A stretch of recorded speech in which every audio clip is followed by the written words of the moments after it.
Hello, folks. I'm Nick Bernardo, your host of MyGovWatch Live, the B2G Roundtable. If you're east of the Rocky Mountains here in the US, good afternoon. Good morning to those out west, and hello to anyone joining us from the far corners of the earth or watching online in the future. Today is Wednesday, July 23rd, 2025. This series is brought to you by MyGovWatch. With a curated white glove approach, MyGovWatch delivers leads in more than 200 industries at double the rate of free government tools and at a fraction of the cost of legacy websites. Big government contracts do not start with a solicitation, but all roads lead to one. Pardon me. And your budget for hearing about bids and RFPs does not have to be thousands of dollars per year. Start your 14-day trial today. Well, folks, here we are. It's summer. We've been doing these sessions for 3 years now. And I've been switching around our backgrounds as we go along here. We're going to be looking to move to more standardized backgrounds going forward. But I may, if you jump on with us today, I may ask you about like your favorite beach. This happens to be my family's favorite beach. This is Stone Harbor, New Jersey. So, if we end up talking on this session, I'll ask you what's your favorite beach or any great beach memories or beach stories. Secondly, one thing that will also be fair game for this session is like things that you're doing or looking to do on social media. And we can all learn from each other, although this is generally going to be about government contracting and things of that nature. I'm excited about this, and I'm sure you can see that. These are hats that we just had made up because we've sort of made a decision here at MyGovWatch that we need to broaden the marketing that we're doing. And one way that we're doing that is by branding some of the consulting and the free advice and consulting that I offer through this webinar series, which will also begin at some point in the fall to be content that we distribute through reels and short videos on the different social media platforms. So if you're doing anything cool with social media, or if you want to talk about social media at all and what your company does or what you do to promote your business through social media, that's fair game also. But certainly, if you have secrets, keep those to yourself. So we have a lot of people who have joined us today. We had like over 60 or 70 signups. And I know that a lady who I know fairly well and fairly recently by the name of Heidi is interested in talking about WSB certification and some of the things that may go along with that. So Heidi, I'm going to bring you in.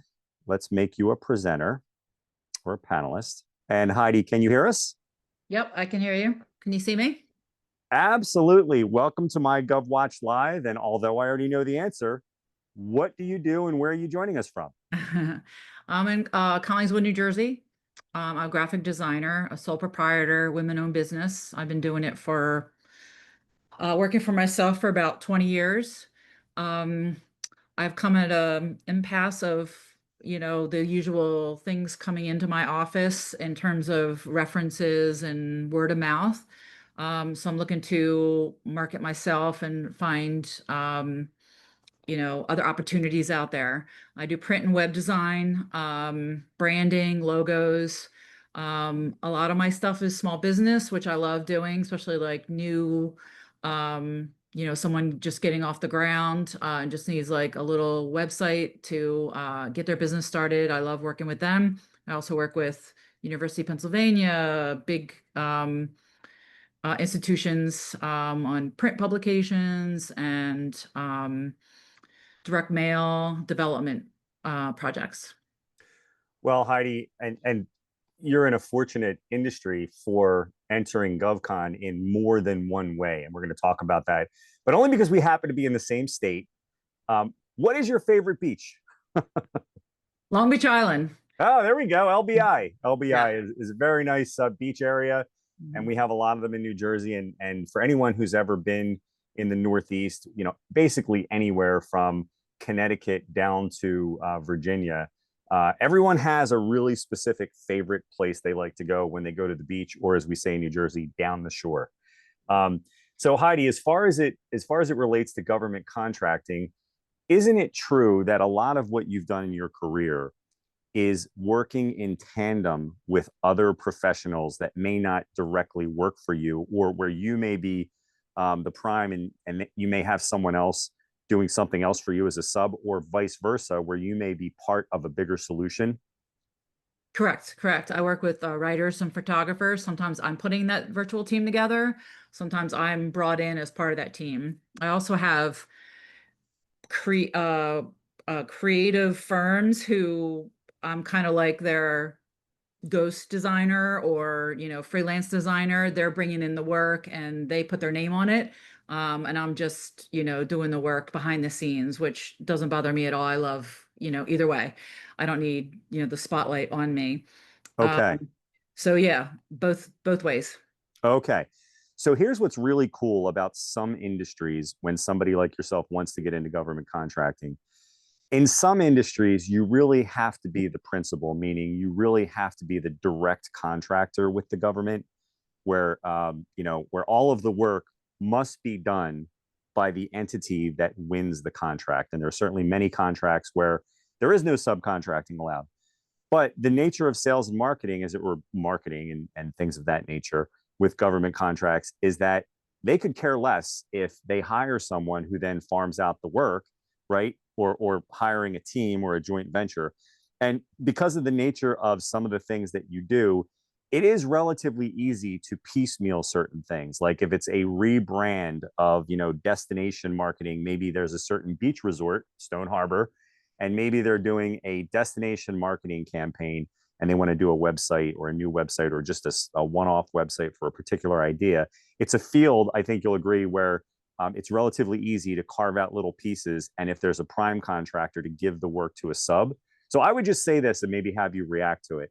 Um, there's a lot of work that goes into winning an RFP, and certainly there are benefits to being the prime contractor, but there are also benefits to being a sub where you don't have to write the RFP response. You just have to network with who is winning some of these contracts in the government space. And I would just encourage you to be open to both, because I think, for your skill set and your background, you would be able to do both, right? You wouldn't just be a sub. You could certainly pursue contracts directly where you felt you had the capabilities. But there's certainly a lot of opportunity with subcontracting. And I wonder if you've thought much about that decision point. I'm interested in both. Okay. But I'm learning. So I'm at the bottom floor. I mean, I write Yeah. my own RFPs when they come onto my table or, a client refers them to another client. So I'm comfortable writing proposals, but I would also be fine doing a subcontract as well.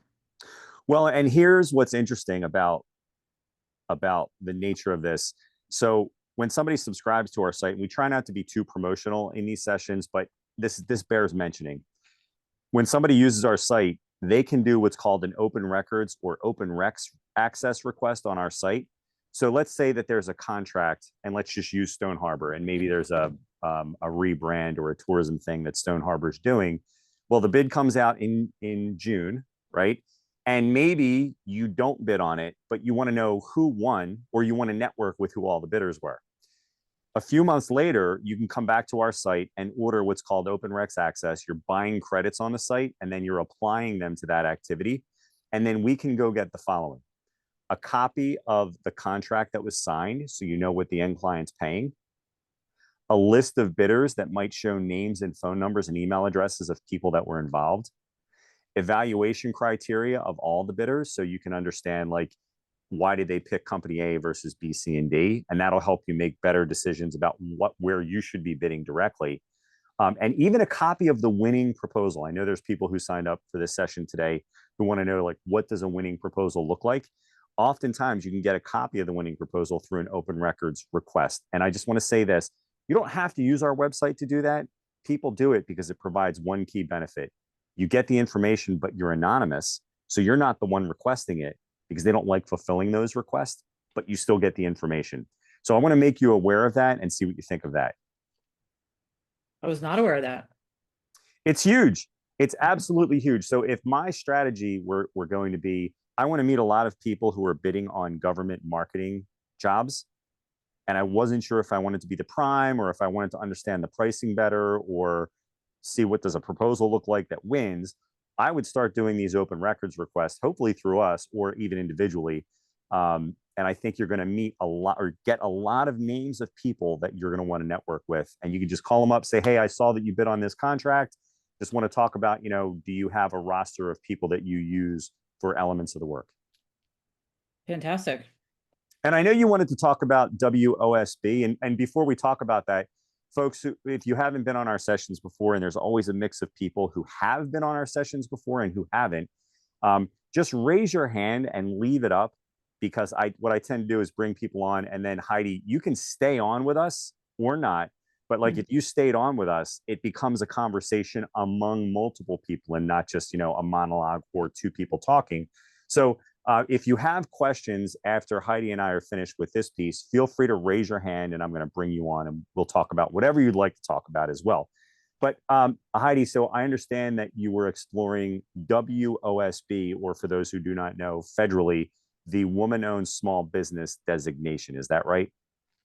Oh, well, I was starting with the Women Business Enterprise Center, and that's non-federal classification. So that's where I was Correct. starting. And then if I felt like the next level was worthy, I would go with that. That's a lot more, effort to get that designation. For sure, for sure. But here's the main thing that people need to know about the designations federally.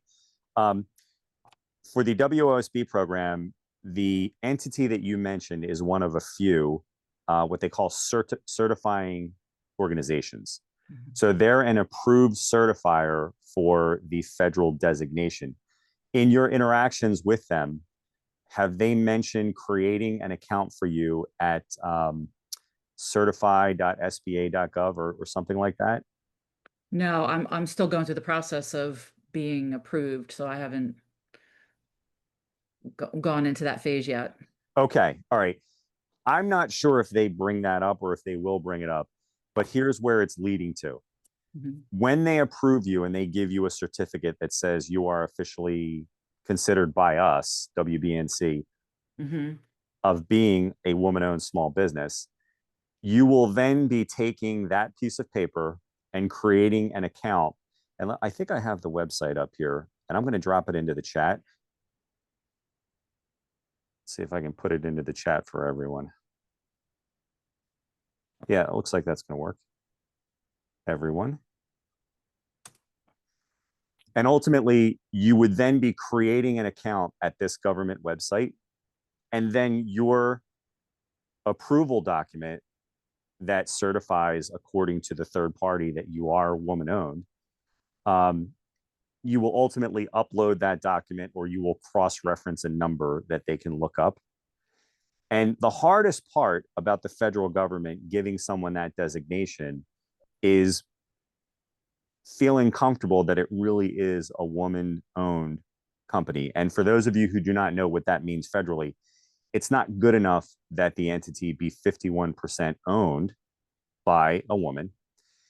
The business has to be unconditionally controlled by a woman or women, right? And so the hard part is what the third party is doing now. So I imagine when you go to the Certify website after you have that piece of paper or that number, I imagine it's really probably just a rubber stamp where they have you reference it. You'll create an account on SAM.gov, and they might ask for a little bit more information. But I suspect that this step will be relatively easy once you go through and they give you that piece of paper. So I just want to stop there and see if you have questions or if you want to talk about it some more. So is this skipping the step of once you get just the third party designation, and before you go with a federal designation, you can just go right to here? So it's sequential, meaning you wouldn't come to the Certify site as a woman-owned business until a third party authorized certifier has said, yes, in fact, Heidi's business is woman-owned according to the federal definition. And then you would be creating an account here and it would become official federally. Okay. That's good to know. Yeah, and you might ask whoever you're dealing with over there, you might say, like, do you guys help with this? Or you might also ask, can I start with a login here, or should I wait until I get approval? And they would give you some guidance on that. But you're right. It was I got rejected because my bylaws were not as strict for because my board has males on it, so I had to, change my bylaws to get designated, which is fine. It didn't really change much for my business, though. Yeah, I mean, there's no question you are a woman-owned business according to the federal definition, but as you might imagine, sometimes there's funny business with certifications. And Mm-hmm. it's good that the federal government has this way of determining, is this business really woman-owned or Right. I disadvantaged or appreciated their rigor. Mm-hmm. yeah, it's really important because when you think about it, of all the designations there are to fake, you can't fake your race. You can't fake whether you're a disabled vet, but it would be easy with married couples and things of that nature to have a little shell game going on. So it's probably the most, and I think I've read articles about this. It's the status that's more prone to fraud and abuse than the others. And It's it's not good because then RFPs won't look for minority or women-owned businesses. They'll just give up. yeah, that's true. That's true. And it's important to note that when you have this designation, you qualify not only for federal set-asides for women-owned small businesses, but there's also credit among prime contractors for larger contracts to give certain portions of the work 5% to woman-owned small businesses. So you have that same dynamic of prime and sub that comes up where there are opportunities federally, not only as a prime contractor, but also as a subcontractor. Do you find with this administration that those have gone away? So there will be some changes with the designations, but I haven't seen anything leading me to believe that that all of the designations are going away. And the thing about, and we try to stay on like a certain line with politics in these sessions, but I'll just say this: um, everyone thinks when there's a new sheriff in town, it's going to be a certain way. 3 years later, it could be something totally different. And that's what people need to remember with procurement policy and federal contracts. But I haven't seen anything that would lead me to believe that all of the designations are going away. Just that it may be harder to achieve certain designations. Okay. All right. So I guess I'm going to take a look here at our attendees, and I know we have a lot of people in the session. So I'm going to be looking for questions here. It could be about anything and everything related to government contracts. You can introduce your business, talk a little bit about what you do. We've had people who actually end up getting clients from our session just because they raised their hand, spoke up, and said, "Hey, I do this."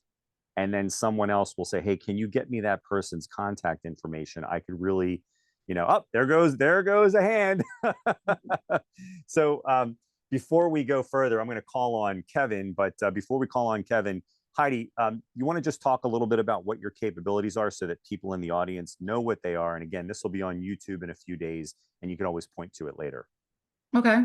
Um, I'm a print and web and branding designer. My website is swivelstudios.com. I've been a graphic designer since I graduated college in 1991. It's really the only thing I've ever wanted to do, so I'm happy to still be doing it. Um, I have very little overhead, so if you're considering like an agency and you're not too sure, a sole proprietor like me might be a fantastic solution for you, even if it's like a brochure or a logo or a website, or it's a piece like you were saying of a much bigger project and you're looking for a subcontractor. um, and I also collaborate with photographers and writers and web designers and developers and app designers and all that kind of thing. So a lot of times websites are the creative is an afterthought, and IT and web developers think they can do it, but a lot of user interfaces are people are very picky about them, and we're very evolved digitally as a community. So those little details, someone like me could, take care of it and make sure that, um, the deliverable is a quality product. Yeah, and folks, I've seen Heidi's work, and it's really very good. So I'll put that plug in. Thank you. So Heidi, you can feel free to stay with us. We're going to bring you on, Kevin, and then just so you know, Rihanna, you're next, and then Lucy. So let's bring Kevin on. Promote Kevin to a panelist. And yeah, feel free to go off camera or mute. But if you want to jump back in, Heidi, if somebody says something that makes you want to jump back in, go ahead and do it. This is meant to be a very casual format, folks, almost like a radio call-in show, the way they used to do them, or I guess they still do them even now. So we're going to bring Kevin on. And Kevin, we have, I see that you've joined us. We just need at least your audio. We'd love your video, but audio would be good enough. Hi, Kevin.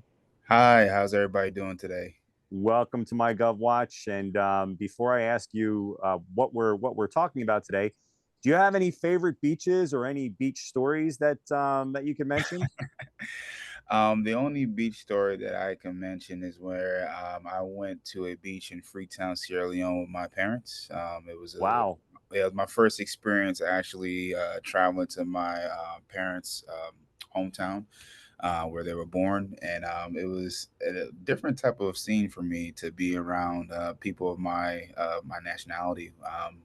I had a great time with aunts, and I think at that time I was probably about 12 years old at that time. Made my first time in Africa, and I had some of the most freshest food where it comes to we call it cassava leaves, lobsters, and all that nature mixed in one bowl called orege. And it was a beautiful experience that I had just my brothers and my family, my aunts, and I'll never forget that as long as I live. It's something I still dream about to the day, but I can't don't have the time to go back as of right now. But yeah, that was my time at That's the sounds like beach. a really cool experience. I've never been to a beach in Africa. How did the beach differ? Like the scene, did it differ from other beaches you've been to? Super blue seas. A lot of people don't think there's like a lot of palm trees in Africa. There are, especially on that island.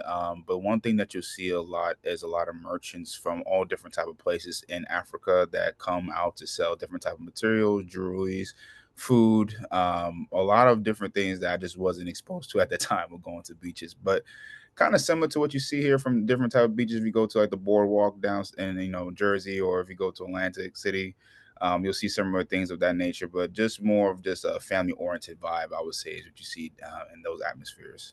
Well, that's a beautiful thing. I now have another thing to add to my bucket list. So, Kevin, what would you like to talk about today? What do you do, and where are you joining us from? Yes, so I'm joining you guys currently from Silver Spring, Maryland at the moment. Right now, I am working with my father-in-law. He has been doing CCTVs and fire burglar alarm systems. He's had a few government contracts quite some time ago, back in I would say the early 2000s, and just stopped for a while. So helping him reactivate that, and along the way, he wanted, quote unquote, he calls me his protege to come in and assist him with the process to learn more about it. We are Cognify certified. Right now, we're trying to establish everything up and get certifications back in the progress. A lot of them deactivated along the way just because he didn't keep them up to date. So really, it's kind of our first time introducing ourselves back into the field again, seeing what we can do, and just get some information and knowledge to help assist along the process. We're brand new, but the company has been doing a lot of, I would say, its own personal business for the last 30 years with Hampton clubs, different type of Cargill factories. We worked with AT&T. That's his primary customer that he works with on a day-to-day basis, and they facilitate clients out to him as well. He's been doing that for over 30 years now.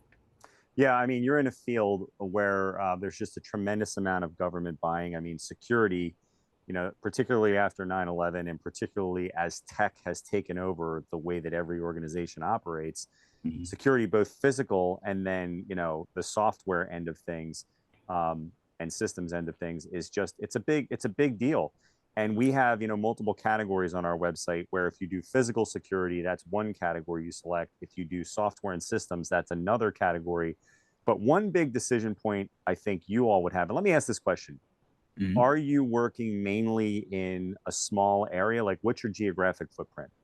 So we are located in New Jersey and Philadelphia. He just moved to Maryland last year, so now we're starting to get relocated in the DMV, and that's where he wants me to come in and take over to assist with the company and to help it build it from there. Actually, build it Okay. to the Okay. contract. So one major decision point that you're going to have, especially as relates to government, Mhm. there's a disproportionate percentage of federal opportunities that originate from DC, Virginia, Maryland.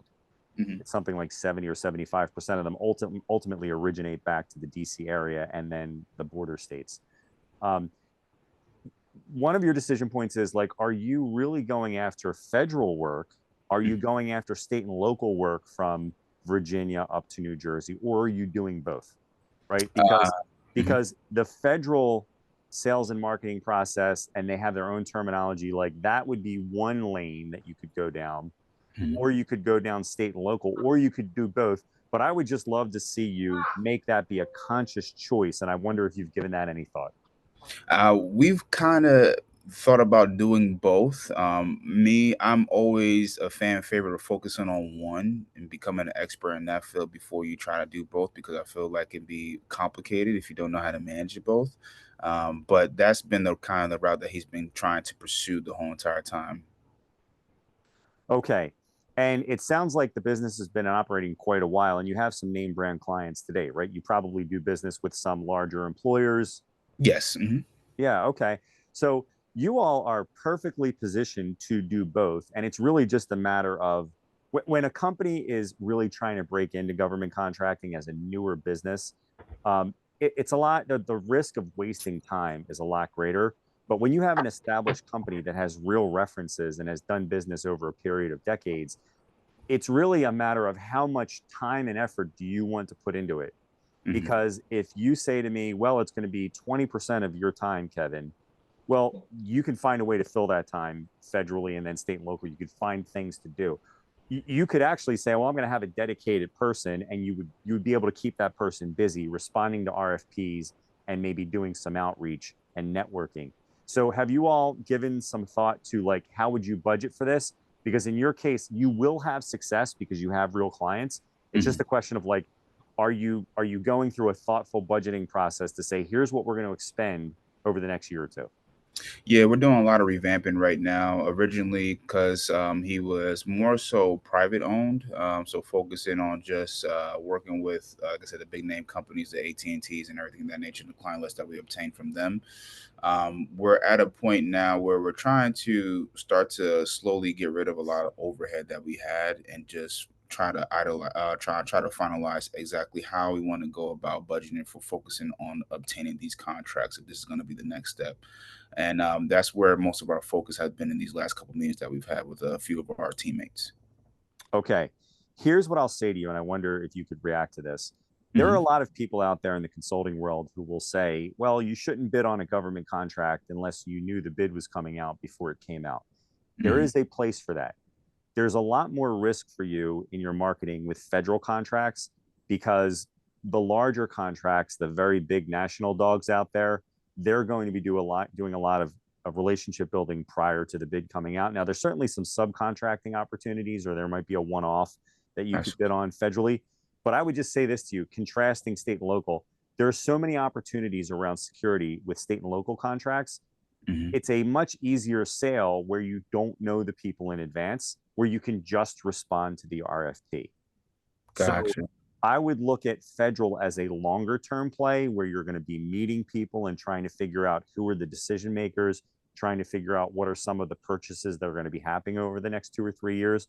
But with state and local contracts, I would simply be looking for RFPs that are in your service area where you meet the minimum requirements for bidding, and just start putting some bids out there, because you're going to learn things through the bid process. You're going to learn how to do government bids by responding to them. You're going to figure out like, what's the pricing. You can do open records requests through our site to figure out like, what are your competitors charging. So I would just encourage you to take a strategic approach federally and try to meet people and do pre-selling. But as it relates to state and local, maybe you just bid on one contract a month, and you will find things, whether you use our site or another, you will find things to bid on. Awesome. Yeah, that was going to be my one of my first questions. Are actually, how do you start to go through the process on the state local level to actually start the bidding?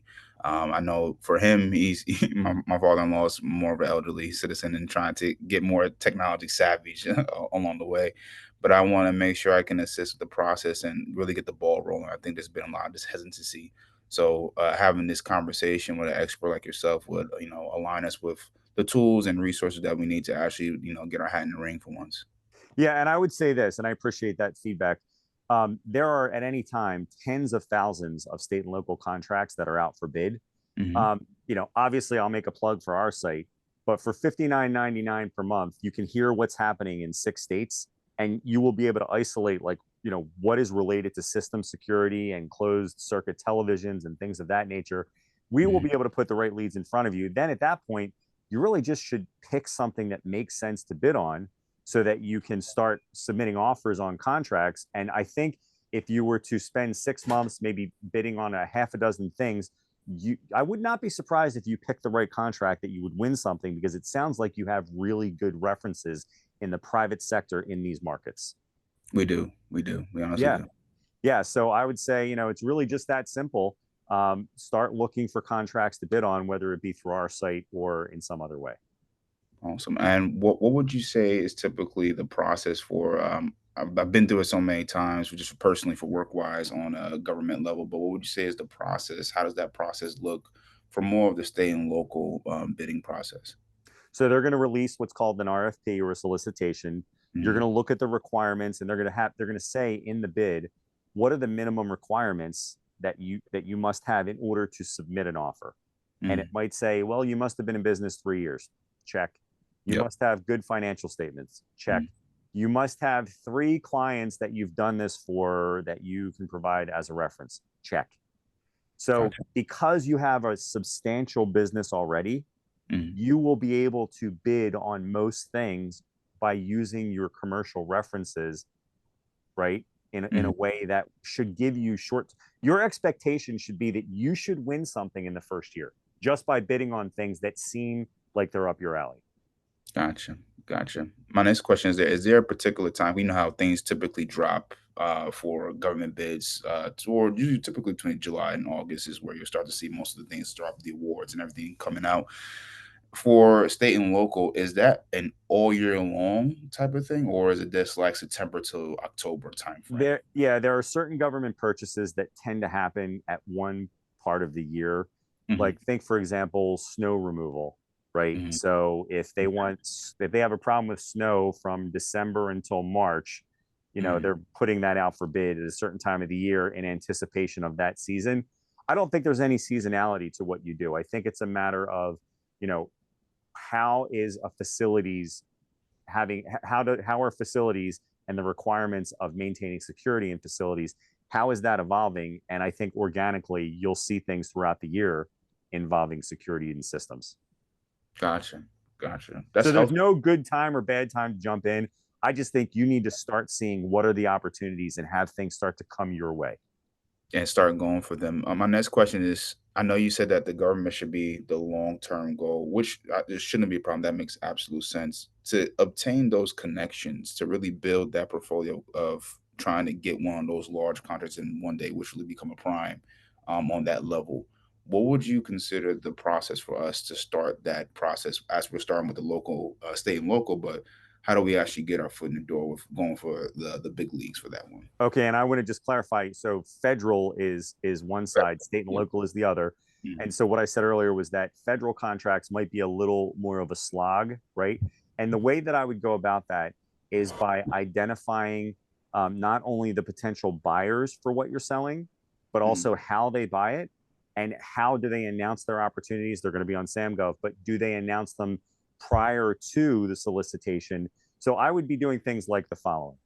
I would be going to the OSTABU of different federal agencies that you'd like to do business with. That's the Office of Small and Disadvantaged Business Utilization. And Okay. asking that person in that office for each federal department that you'd like to work with, do you have a contract forecasting spreadsheet that you can share with me? And they'll send you a spreadsheet, or they'll send you to a website that says, here's all the things we're buying in the next 2 years. And you might see on there something like a major renovation of a building. Well, they're not saying that they're doing a new CCTV, but they're probably doing a new CCTV, right? More likely, yeah. And so if you get to the Ostabus, you can also do Google searches on like contracting forecasts for federal agencies. You'll see what's coming down the pipe. The OSTABU will tell you, is there an email list with events for the department and how they advertise their contracts? Sometimes there will be email lists. Sometimes there will be virtual events. Sometimes they'll have physical events. Hopefully there's more physical events after we stopped doing them during COVID. And because of where you're physically located, you're in a prime location to find out about physical events through the OSTABUs and go to those physical events if they're in the DC area. So that's how I would start meeting people. The other thing is I would go to usaspending.gov and I would spend time there looking up using your NAICS code. And you can look up what a NAICS code is, or we can talk about what that is. Who is winning contracts under your NAICS code or your NAICS codes? And then you could go network with those people by just picking up the phone and saying, hey, do you hire subcontractors on the federal contracts that you win? And the answer is probably going to be yes. Gotcha. Okay. So that's really just the beginning, Kevin. But yeah, we do this once a month. So we've had people jump on here months on end and just kind of take things further. But is this good as a start for you? This is phenomenal, and I want to thank you so much for having me and answering my questions. And hopefully, I know I'll definitely come back next month, but hopefully by next month, we'll be more in a prime position. And I'm looking forward to you as a mentor. I truly appreciate it. Well, it's my pleasure. It's my pleasure. And it's, obviously it's promotional, but it's an easy way of promoting what we do is by, sharing with people what I know. So I'm going to bring Rihanna on now. And Kevin, you can stay with us. You can go on mute. You can come back at any time. If someone says something that makes you want to ask another question, please jump back in. Yes, sir. Thank you. All right. Let's see if Rihanna can join us. And I'll just remind you, if you haven't raised your hand yet, and Lucy, you're after Rihanna, anyone who asks a question in this session who has not used our website before, who's new to MyGovWatch, it's a 2-week free trial. If you go to MyGovWatch.com, we bump it out and make it a 1-month trial. If you ask a question in this session and then sign up during this week for a free trial. So Rihanna, let's just see if we can get you in here. All right, Rihanna declined. So Rihanna, I don't know if you intentionally raised your hand. If you would not like to ask a question, you can take the hand down or send me a chat and we'll bring you back in. So I'm going to promote Lucy.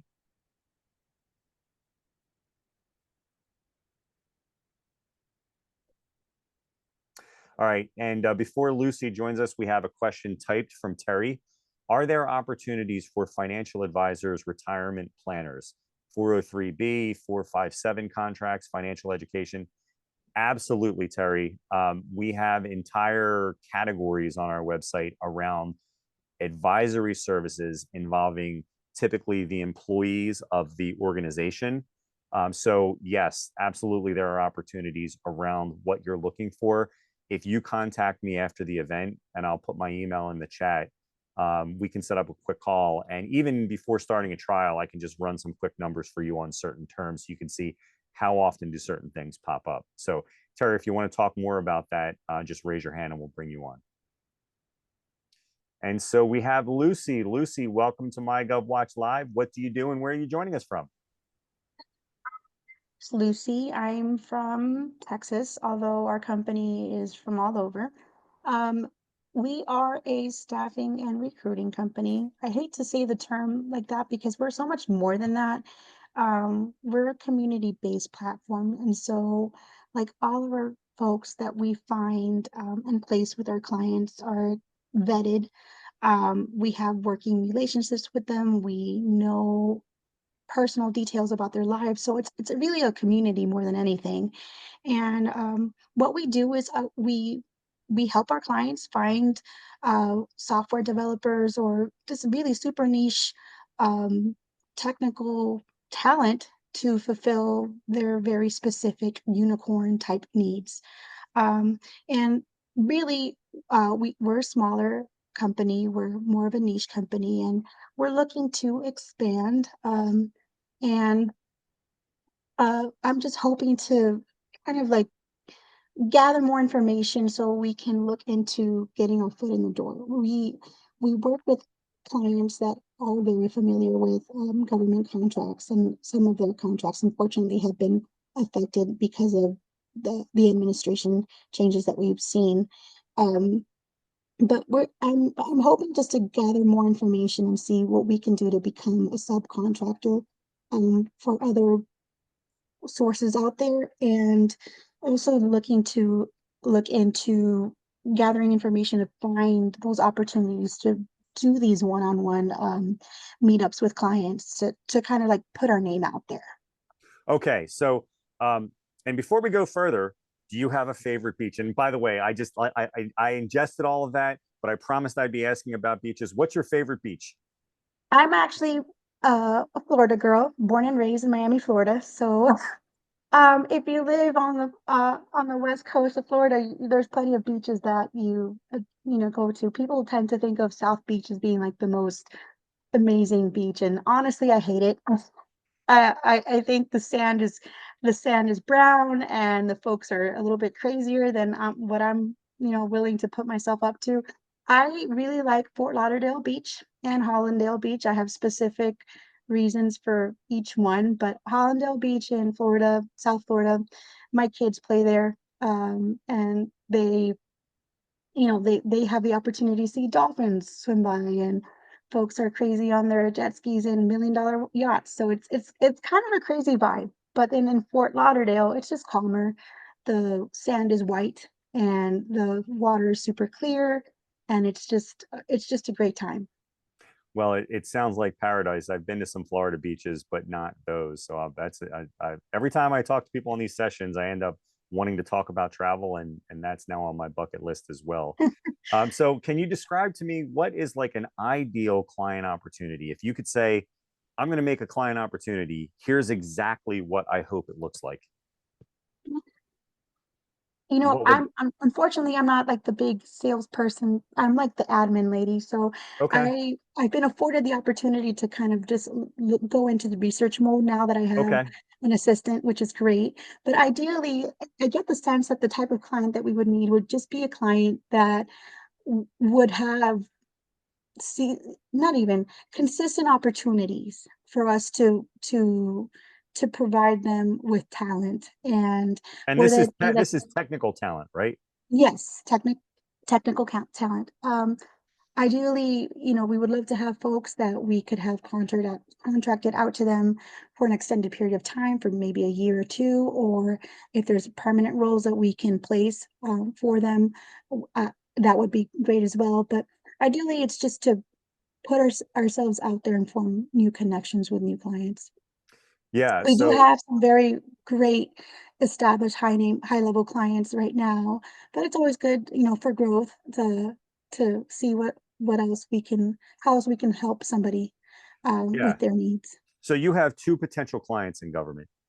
You have the contractor, right? The company that wins the contract, and they're going to Yes, be supplying technical solutions to the government. That's one client type.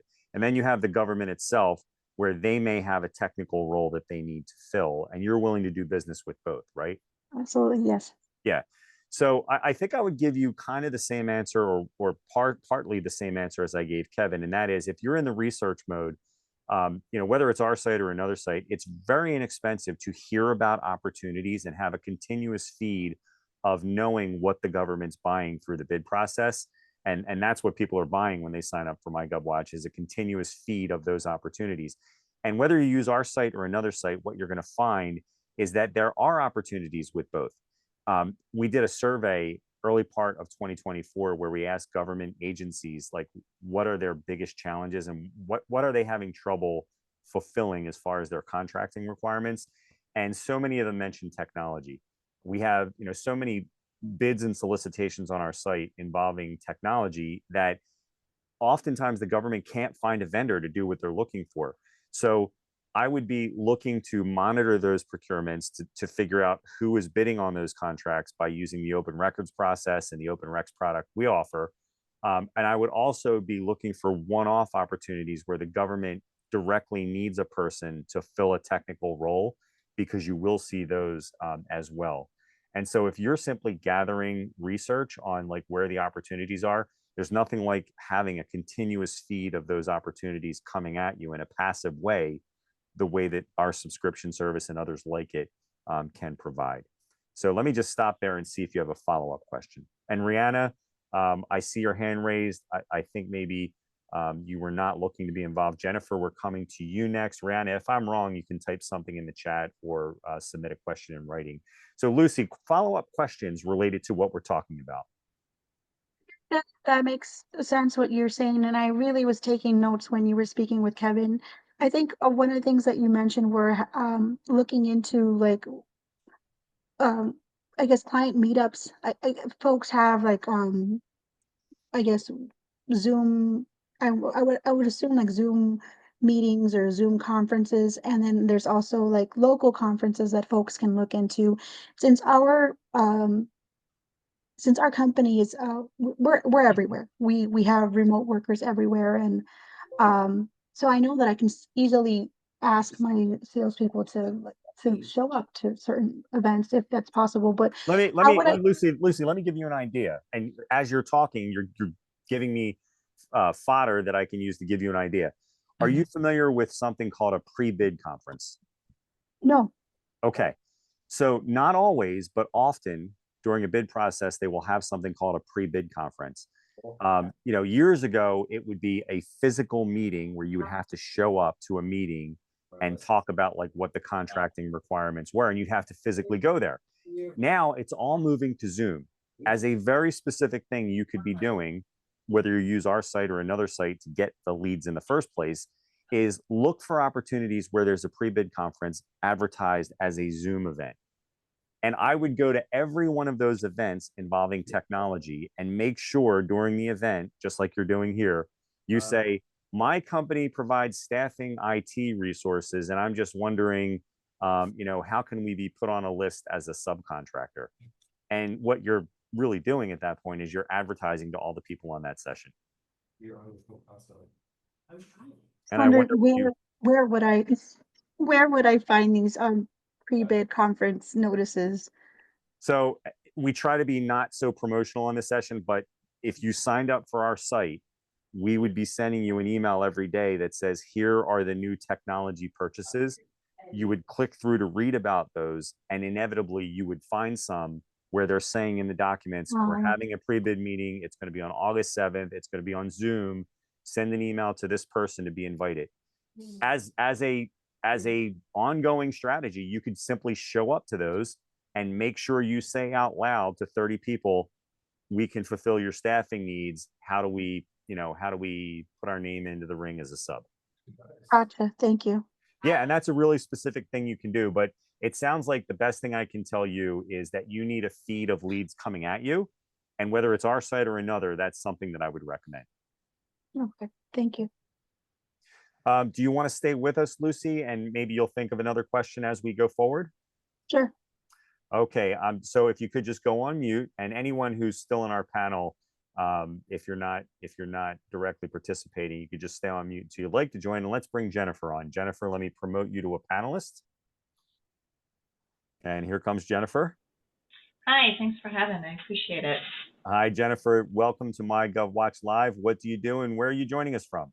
Sure. So my name is Jennifer Dio. I'm with Assured Imaging Women's Wellness. We are a mobile mammography and wellness provider here in the United States, doing primarily focusing on breast cancer screening services. I'm based here in Tucson, Arizona. No beaches, but a lot of dirt and sand and heat. Well, they certainly have some man-made lakes out there, right? We do, actually. One of my favorites to go out and fish in. I saw your boat back there. So, yeah, we've got a couple down here in southwestern Arizona that are very nice, well-stocked. I like to fish. Well, welcome to our session today. And I don't want to prejudice what we talk about without just asking you this general question. Where are you in your process of looking for government work, and what are your challenges? Sure. So I'm actually very well versed in doing government work. I've successfully procured a lot of RFPs, both on a federal level as well as the state level.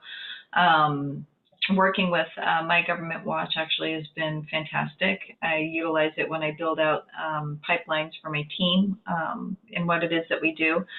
A question that's popped up recently, which is why I joined the webinar, I'm hoping maybe you can help with, is we've seen some barriers in services and the level of services being included in these RFPs where the entity that is asking for services don't really know what it is they're asking. For example, they say, we know we want to screen employees for cancer and wellness screenings, so we're going to put out a bid and we must require that whoever it is that bids on this has to provide every service across the board. And because it's a medical service, it's, you know, one physician, one provider that has to do everything. So I'm trying to get a little bit of feedback and some understanding around that. Mainly, is it appropriate to reach out to and push back on the RFP provider, the person that's doing the ask, to come back to them and contact them and say, I don't really know if you know what you're asking for. You know, a colorectal doctor that could do colorectal screenings cannot do breast cancer screenings, but yet your RFP requires the same physician to do both exams. What's the best way of communicating that? Because I'm coming across a lot of gatekeepers. This is getting hard. Yeah, well, here's the fundamental question, and thank you for that ringing endorsement. I certainly appreciate it, and thanks for using our site. This is really the fundamental question, and this question may have a different answer depending on the opportunity, but here's the question. The question is, when you see that they're asking for requirements that seem like they're unreasonable requirements, do you think it's ignorance, A, or B, do you sense that there are larger organizations that do provide all of these services that might be telling them, hey, you should, you know, only put out a requirement that says you have to be able to do all of these things in-house? It's ignorance. When I've come across it, generally they are somebody from a procurement team that's getting a list from HR that says, we want to do all these screenings, you know, find a medical group that can do all these screenings, you know, all at once. But because they're medical services, there's a lot of compliance around that they aren't familiar with. Makes total sense. Makes total sense. Let me ask you this question. Is the compliance, and let's just use your example, mammography and colorectal. Mm-hmm. If you're providing mammography, and let's just say there were a bid where they just said, we need a company that can do mammography and colorectal. And let's say you only do mammography, just for the purposes of this discussion. Would you be able to contract with a third party to do the colorectal, or is there some compliance reason why you can't? That's exactly what it is. We can't. So if you do imaging, you are considered, you know, an IDTF or a physician-owned imaging center. You cannot do any other screenings other than radiological imaging. So I can't do both colorectal because that's considered pathology, not radiology. By FDA law, I cannot do anything outside of imaging. So they're asking for one company to do both, whereas the government in and of itself says one company can't do both. Have you, and that makes perfect sense to me, and I'm assuming these rules and regulations change by state? Actually, no, these are national. These are national, okay. Regulations. What has been the process so far? In other words, if somebody puts out a bid and no one can meet the requirement, are you finding that no one's bidding? Or like what have you done up to this point? I found that no one's bidding, or everybody has the same questions, trying to get a hold of somebody saying, you know, this RFP is a little out of scope as far as what it is that you're asking. And we've seen it actually just nobody bidding on it, you know, being pulled or being extended. And I'm seeing, and I think because of the current climate where we're at with healthcare funds and grant funds, I think we're seeing a lot of these entities, whereas last year they were able to do one RFP for mammography, another RFP for colorectal, so you could have the multiple entities. I think they're trying to, you know, since they've lost funds, they're saying, well, can we just find one person to kind of meal deal and bundle this all together? So it's fairly new. What do you think is more likely? Do you think it's more likely that there will be consolidation where larger entities will find a way to provide everything? Or do you think it's more likely that the market will educate the buyers and keep them decentralized as purchases? Or do you think that there, will be a move to consolidate, and do you think the market will just respond to what the buyers are looking for? That's a good question.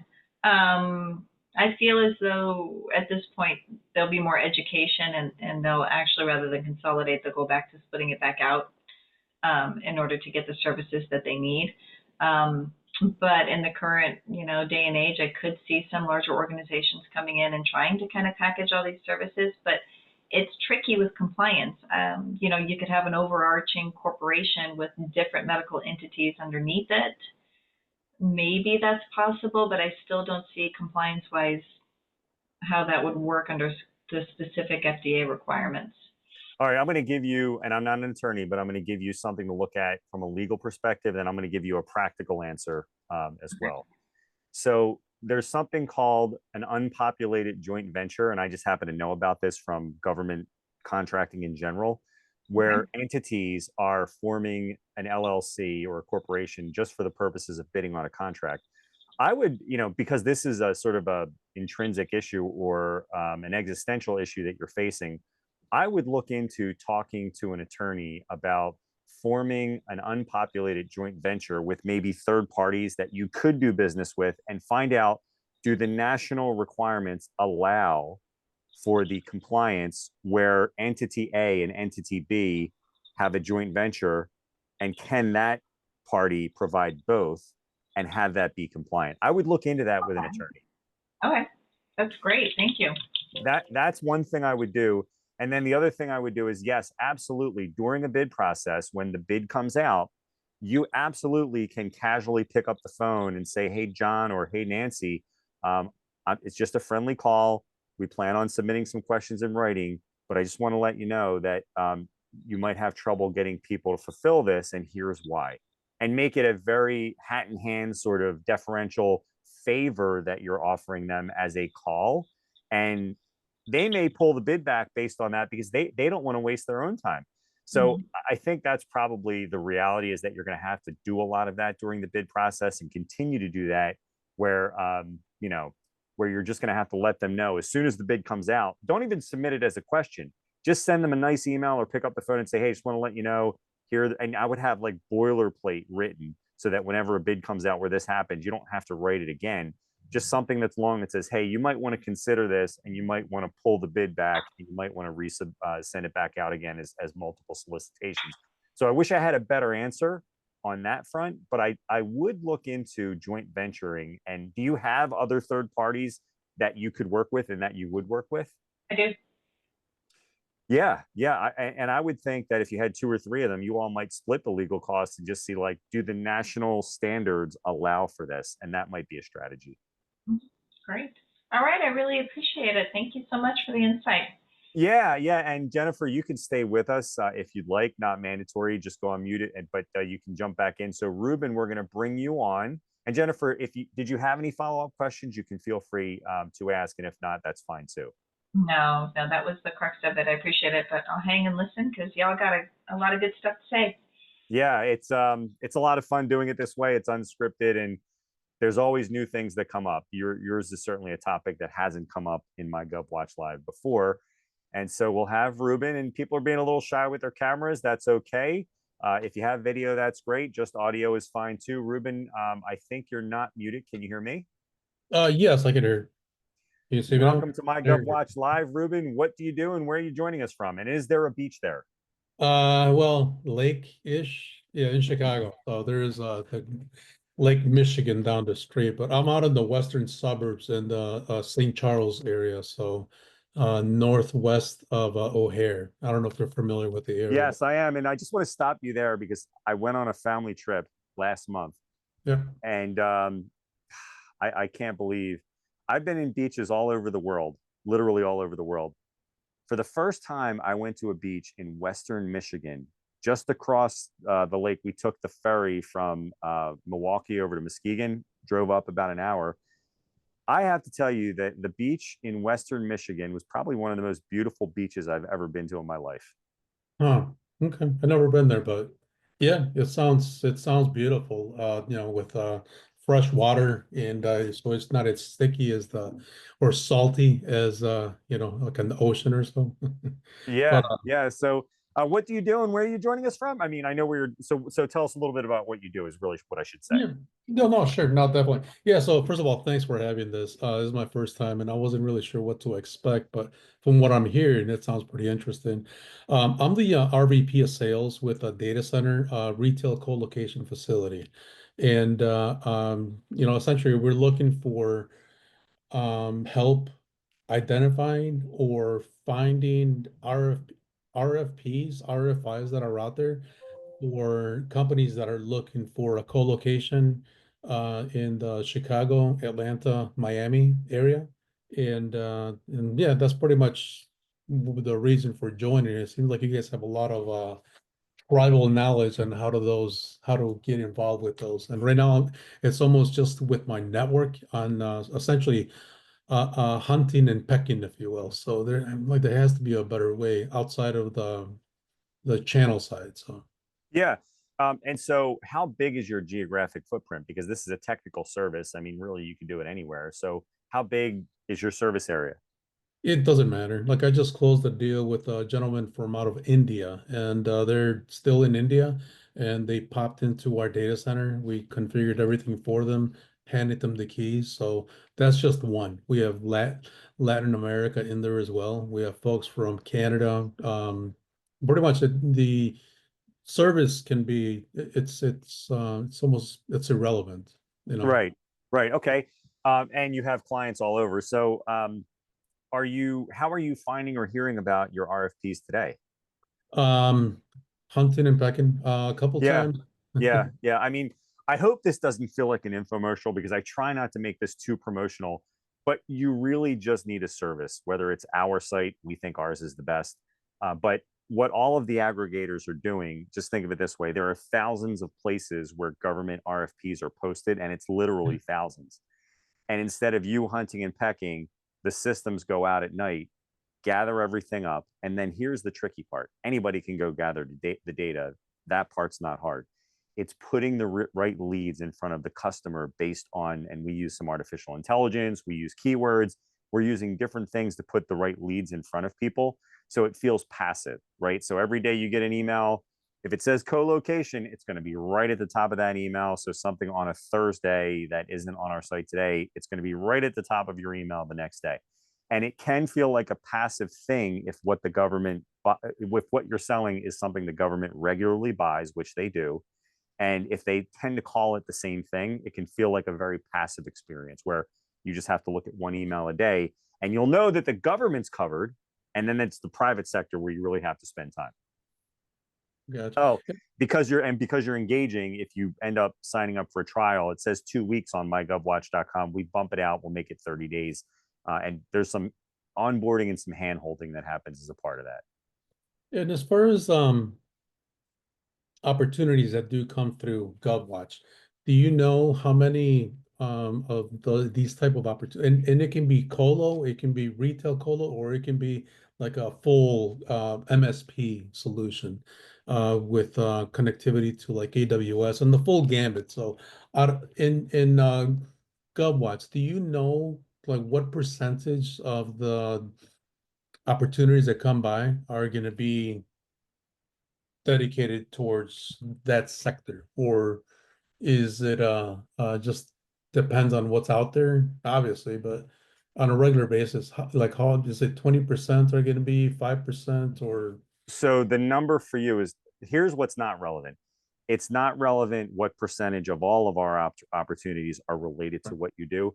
What I think what matters to you, and maybe what you're really asking, Ruben, is how many would I see in a typical week, month, or quarter, right? Yeah. Okay. So one thing that we do as a part of the sign up process is we call every person that signs up and we offer training and we offer support there.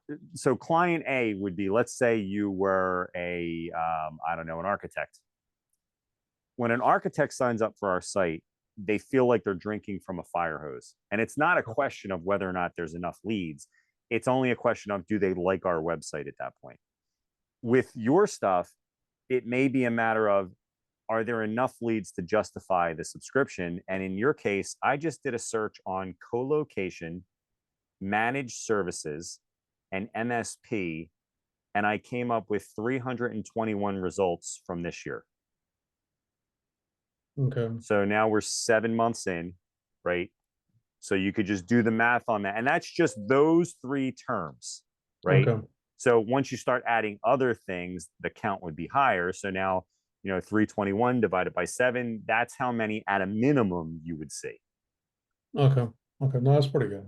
That's pretty good. Yeah. And sometimes people who sign up for a site, they just want to know, like, how often does it happen? And there are times where if somebody sells something and the government buys it, but it's just not enough, we'll just tell the person, look, you're only going to see this 2 or 3 times a year. You may not feel like there's enough meat on the bone. But in Okay. your case, I think you're going to see a lot. Okay. No, it's good to know. Good to know. Excellent. Follow-up questions. Barry, you're Um, coming up next. I'm sorry, Ruben, you said no to the follow-up questions? Oh, no. I think once I get my my feet wet a little bit, I'll probably have more questions, but I'm looking forward to it. Okay, and if you end up signing up, Barry, I'll see your name on I'm sorry, Ruben, I'll see your name on a report, and we'll make the 2-week trial a 1-month trial because you participated today, so thank you. Okay. All right, great. Thanks. I appreciate it. Yeah, and feel free to stay on with us or not, totally up to you. Barry, welcome to MyGovWatch Live. What do you do? Where are you joining us from? And is there a beach? Yeah, I prefer, I guess, Assateague as a beach because I like seeing the horses on the beach, which is as long as you stay clear of them, or any beach that is 4x4 access only. So Cape Henlopen, Point Lookout, North Carolina, Assateague, those. So Very, very nice. And I mentioned Lake Michigan earlier. They have the national dunes up on the western shores of Michigan. Man, I couldn't believe the number of people with 4x4s on those dunes. it's the best way to beach. And what do you like taking out on the beach? I have a Jeep Wrangler and a off-road trailer that I bring that's got, kitchen and refrigerator and all this other stuff. So yeah. So special tires on the trailer? Yeah, they're off-road tires, about the same size as the Jeeps. Yeah. Oh, that's fantastic. So tell us a little bit about your business, Barry. What do you do? Sure. I started a marketing communications business intelligence consultancy called scalefreestrategy.com, and mostly finding myself, doing commercial, but looking at government as a way. I've registered in Virginia already, registered on all the Virginia, procurement sites and things, but now looking at kind of the federal space a little bit too.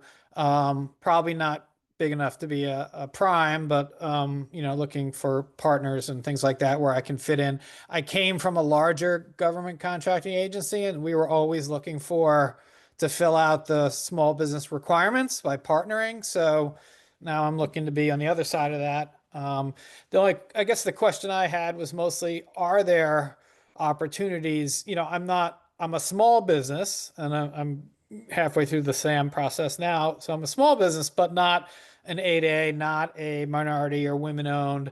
Are there opportunities for small business, or is it only those? Like in Virginia, I think they have SWAM, which is that designation, but it's a little unclear whether it just means you can be a small business or you have to be small, women owned, or minority. Right. Well, here's what I would say. Yes, there are small business opportunities. That's the short answer. Yes. Yep.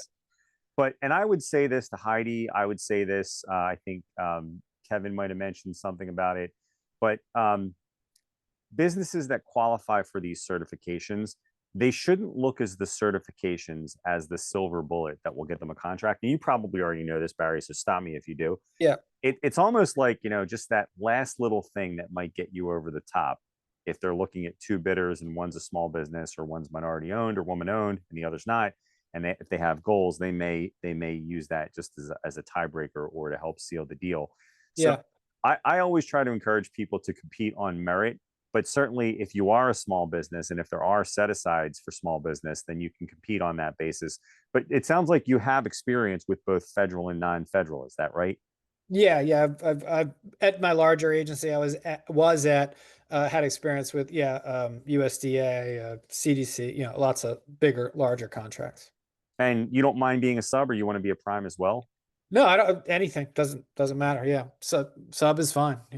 Yeah. Yeah. So you've probably done a fair amount of networking in the marketing business. Yeah, a little bit. Yeah. Yeah, I mean, I think that you're going to have success almost any path you take. It's just a matter of like, how do you want to spend your time, and how would you like your path to success to come about? I mean, you could network with people. I mean, were you listening earlier when I talked about the open records request and Yeah. seeing the names of different people? Yeah. Have Yeah. you done open records requests before? Yeah, I mean, I don't know. I didn't know it was called that, but I usually at the check-in on the pre-bids, there was, a list of names or what was the predecessor to FedBiz? Was it FedBiz Ops? That was the predecessor. Yeah, Fed Biz Ops. Yep. Yeah, there used to be like a interested parties Right. area. I don't know if that's exactly what you're talking about, but that's where we would find partners, smaller partners sometimes. Yeah. And they took that off of SAM.gov when they put it onto when they put the bids onto SAM.gov. And this again, Okay. folks, this is federal only, Right. but the open records process is on the back end. So Okay. the Freedom of Information Act, both federally and each state has a version of it. You can get lists of bidders, and oftentimes it'll be names and numbers and email addresses of people that, that basically the equivalent of Fed Biz Ops and what you were talking about a moment ago. And that's a way to get that information on the back end every time. So whether it's federal, state, or local, you can often get that information. And that's one way that we encourage people to identify who are their targets, who do they want to network with, to do teaming deals for marketing services or prime sub deals for marketing services. That's really a good way to do it, because those are the people that are actively interested in those government contracts. Yeah. The other thing I was asking about is some of these codes on the how you classify yourself. A lot of the work that I'm doing on the commercial side for some of the clients I've already gotten is in AI readiness, things like that, but it's not really a category yet, like, is it just to look for it within the text of the bid that's out there, or they're going to be more formalized kind of, because there's some mature things like research, like that's a category, like You're talking about NAICS codes, right? Yeah, exactly. Okay, so the first thing I should say about NAICS codes is that some government agencies at the state and local level use NAICS codes. Most of them do not. The federal government does assign a NAICS code to every purchase, and that's for the benefit of people who are in our session. You probably already know that, right? Yeah. Okay. So the thing about NAICS codes is that something like 40% of the time, and this is research that we did a couple of years ago, we looked at like 1,000 opportunities, and we determined that about 40% of the time, the NAICS code they assigned is either wrong or insufficient, because in the federal regs, it says you have to assign a NAICS code. Yeah. In their systems, they're not able to assign multiple NAICS codes when, as well as I do, oftentimes it would be better if they would allow more than one NAICS code, because the work covers more than one thing. Right. So what is your particular concern about NAICS codes? Just that it's not necessarily picking up things that are more current in terms of needs and the type, like AI, right? Okay, so maybe that's one. Like it's not like there's a AI consulting makes, there's business consulting, or something like that. So is it really, you got to, for looking for those opportunities, it's really within the text search, I guess, not a code of any kind, or Yeah. And so I can only speak to how our system works. Yeah. And so our system is not only parsing the title and the content and the NAICS code, but we're using different forms of artificial intelligence to not just look at the NAICS code federally, but look at certain other things in conjunction with the NAICS code to try to make the right things show up for the right users for the right reasons. Right. It's not foolproof, but every year it gets a little bit better. But yeah, we're generally telling people, yeah, you should know your NAICS codes and the ones that apply for your business, but you shouldn't rely on, and here's what you shouldn't do. Don't simply search SAM.gov using a NAICS code because of how often they get it wrong. Right. And that's an important thing. But our system is certainly using NAICS codes as a small part of how we put the right leads in front of people. But to your point, there are not NAICS codes for emerging technologies and emerging business lines. Yeah. But there is a refresh process that the SBA goes through with the commerce folks to refresh the NAICS codes every couple of years. So I wouldn't be surprised if there were NAICS codes around artificial intelligence in the next few years. So on MyGovWatch, for example, I would, I might put in AI, but it would know enough to know that machine learning is part of AI, right? Or something like, yeah. Correct. Okay. So you're Alright. choosing categories on our site. Yeah. You might put in a few keywords, Yeah. and we're going to make sure that if it contains that keyword, it's at the top. But we're also putting other things in front of you that we think are relevant, even if it's not covered by one of your keywords. Okay. So I don't have like to have the mother of all Boolean queries to like, figure out, like make sure. No, yeah, it's kind of passive because you're picking categories, and although it's a little ironic because when government agencies are looking for artificial intelligence, they are generally asking for it. They're either asking for, robotic process or AI or machine learning. And so they're generally asking for it in a very straightforward way. That's one way. And that's very easy for us to put those in front of you. But the other thing that's happening is they're expressing needs. Yeah. And they don't even know that they need artificial intelligence. Right. Like And then at that point is manual process or, and then at that point, we might put something in front of you that says, we need to redesign this business process. Yeah. They're not asking for artificial intelligence, but we can put those leads in front of you and then you're proposing it. Excellent. Thanks. Yeah, it's really going to be transformational. I think it's going to take the government agencies a lot longer than the private sector, but anyone who's involved in AI tech for government right now, now is the time to start gaining market share there, because you're going to be, you'll write your ticket for the next 20 years. Yeah, cool. Thank you. Thanks for the question. Yeah, my pleasure. My pleasure. So I'm just going to stop there, take a little sip of water, and just say that we're right at an hour and 16 minutes. These sessions can go on, up to an hour and a half, an hour and 45 minutes.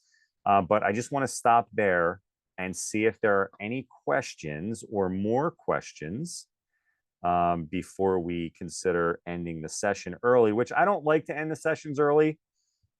Pardon me, but if we feel like we're at a stopping point and organically the questions have all been asked, then we can start. Oh, looks like Terry wants to jump in. Let's bring you on here, Terry. And Terry, I'm going to pull up my search tool here, and let's maybe do a couple of searches live. Terry, can you hear me? Yep, I gotcha. Welcome to MyGovWatch Live. What do you do and where are you joining us from? Well, my favorite beach is in Aruba, so I live in Columbus, Ohio. So I've been to both places. I have to tell you, I prefer Aruba. Aruba, down the low end, low rise area, probably the best beaches in the world down there. Some of the best. Perfectly clear water, and somebody told me once that it was a desert island, and they even had to import the palm trees. It is a desert island, so it barely ever rains. My favorite story is the first time I went there 20 years ago. I asked a taxi driver, what's a weather forecast? He laughed at me. He goes, it's the same temperature every single day. If you look up at Aruba, look at a chart of the highs and lows for the days, it averages roughly 3 or 4 degrees difference every single day. 88 to 92, right? Yep, with a 15-mile-an-hour wind, because it's the trade and a 4% chance of rain. Yep, it's the same thing every day. All right, Terry, you were mentioning some financial terms, and just for the benefit of anyone who's listening, just tell us what you do.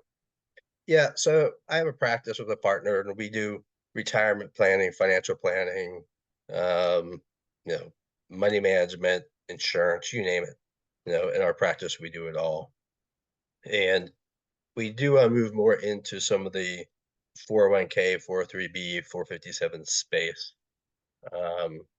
But I've had no experience in the government side of the RFP process. So I've worked for major banks, major credit card companies, and private sector RFPs are very, very different than I think government would be. And many times we're bidding against, there's only like 5 top competitors, right, in the financial space or in the credit card space or whatever it is. So do we have any insight of how many people we're competing against? If I submit a bid, is that public knowledge that they received 85 bids, 90 bids, or 10 bids? Yeah, well, it is public, but here's the rub. By definition, the information's public, but you still have to go get it. Yeah. And what does go get it mean? And this is why people offload it to us often, Terry, Mhm. because although anyone can do it, here's what the typical process looks like. You spend 15 or 20 minutes figuring out, like, Mhm. do they have a way that they want you to submit this? Oh, thanks for the video, Terry. That's good. Yep. Do they have a way that they want you? Do they have a process that they want you to follow? That's the first thing. You Yep. may hit a dead end, or you may find that there's a person. Then you go call the person. Oh, that person doesn't work here anymore. Who is the new person? Well, call this person, call that person. They say, oh, this is the person. You have to send an email to this address. You send an email to the address, and they say, I'm sorry, can you clarify what you're looking for? So you might spend hours just getting to the point where you correctly followed their process. And now you've correctly followed their process, and now they're sitting on what's called an open records request that they must fulfill. A lot of times they'll just ignore it, and you have to follow up 2 or 3 times, and you may ultimately get what you're looking for, but it may take you 4 or 5 months, and they often don't like giving you the information. So that anonymity is one of the main reasons, Terry, why people use our site, so that they get the information, but they just have to click a button and say, go get me this information. We monetize it. It's done. So yeah, it is public record, and you can often get a list of the bidders and even pricing by bidder. Now, you won't always get that, Terry, but I would say 6 times out of 10, 7 times out of 10, you're not just going to see the names of companies. You're going to see financial offers of what they're charging. Okay. It's big. Yeah. Now, you mentioned some terms. I can do some searches here. I have 401k. I have, what was it, 453? So in the public sector, they have 403Bs or 457 plans. 401Ks are all in the private sector. Okay, let me just do a search here. I'm just going to do a search for this year, and I did financial planning and retirement planning, and this is not exhaustive, but let's just see, like, how many times did that term come up Yeah. this year. And so you're submitting bids in the private sector and have been already, right? Not in this industry. So I've switched industries. I used to be in the large corporate world forever, running divisions of the banks or insurance companies and doing RFPs that are very big. Yeah, I mean, I think if you're familiar with the RFP process as it relates to large banks, for example, and large insurance companies, the government RFP process is not fundamentally different. There just might be a little bit more paperwork and a little bit more terminology that you might be unfamiliar with. But if you're comfortable responding to a large, bank or insurance company RFP, you're going to feel pretty comfortable pretty quickly with government RFPs. And I just came back with a list of 280 items that have a due date of this year or later. And that's just on a brief search. Yeah. So, and was that financial planning or 403B? So my search was 403B, 401k, financial planning, retirement planning. Okay. 457 I see here a lot. Yeah, so there's a lot. And, because you're participating, anyone who participates in the webinar, we give you a 1-month free trial. So if you were to sign up this week, we can bump you out to the end of August, and you would have a month to play around with the system. Okay. And then second is, once we take that step, get ready to start applying for some RFPs, there's definitely some best practices in there of making them the best RFP possible. Do you guys help with the coaching of that at all? As saying, here are like, even if you have training videos, like, okay, if you're writing a government level RFPs, here's the do's and the don'ts and how you get done, and so on and so forth. Because there's a million things that could come out of something like that, Terry. And here's what I would tell you. The same open records process that will tell you the competitors and the pricing will also give you a copy of the winning proposal. 8 or 9 times out of 10, you can get that. So you could, in a matter of months, get a half a dozen winning proposals and have copies of them just to refer to from time to time.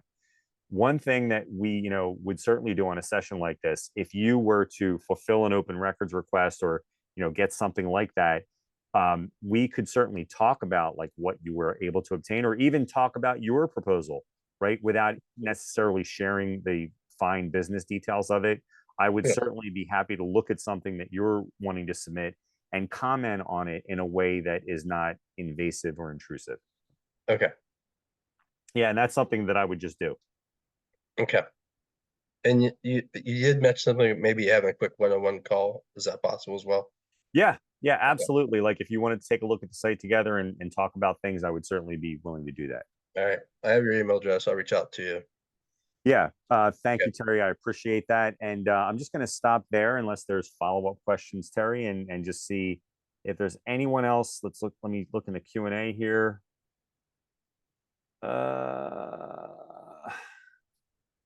Daniel, you mentioned a question that we would consider a customer service issue. I'm going to reach out to you after this session because it's really a one-off thing for you in particular, and it's really a customer service issue for us. So I'll reach out to you directly for that.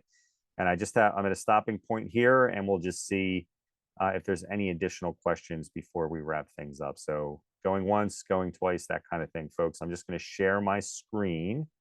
So I'm just sharing MyGovWatch.com. Here's where you sign up, folks. That's really going to do it for today. And so this is the site, obviously, that we're recommending that you go to. The last thing I would say is that our next session will be August 13th.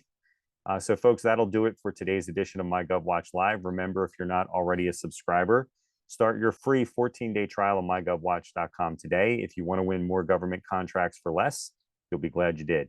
Thanks for joining, folks, and we'll see you next time.